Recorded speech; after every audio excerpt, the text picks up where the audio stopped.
তাই তো তোর কাছে ছুটে এলো। হাজার হোক এত নিকট আত্মীয়, আমার বিপদে তোর মামির জন্য একটু সাহায্য করতে পারবে মা? নদী, তুই কি চা খাবি? তুই চা খাবি কিনা জিজ্ঞেস করছিস? হ্যাঁ, না। দেখিস মা, আমাকে ওই জন্য না বলে দিসনি, কেমন? হুম,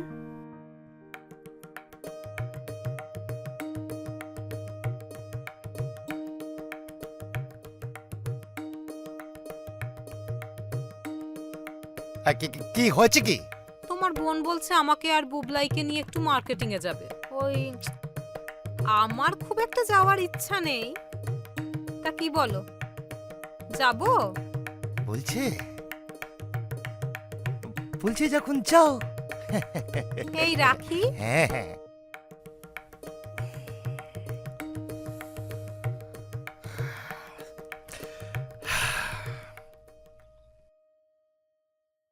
নে কফি খা। Thank you. আমার কিন্তু চিনি ছাড়া। তোর লাগবে? না না, ঠিক আছে। এই তোকে নদীর গল্প করেছিলাম। নদী? কোন নদী? আমার মাসির মেয়ে, আমার দিদি। আমরা পুরো চড়ে চড়ে মাস্তুতো বোন। খুব অল্প বয়সে মেশো মারা গেল।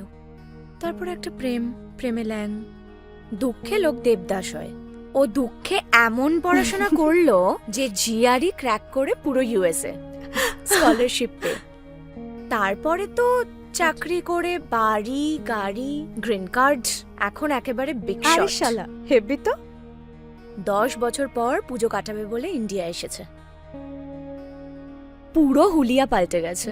আর যে মালটা ওকে রিজেক্ট করেছিল তার তো এখন হাড়ির হাল। আজ দিয়েছি মালটাকে চুলকে। চুলকে দিয়েছিস মানে? আরে আমার সাথে ইন্টারনেটে টুকটাক কথা হতো, হুম, জানতো দিদি হুম। আমেরিকায় থাকে, ভালো চাকরি করে।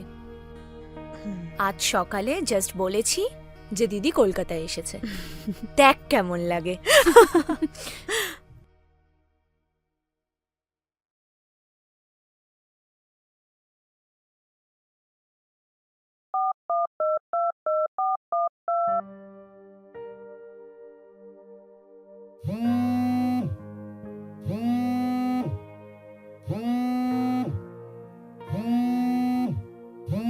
What a coincidence. দেখ কে ফোন করেছে, সেই সাগরদা। হুম।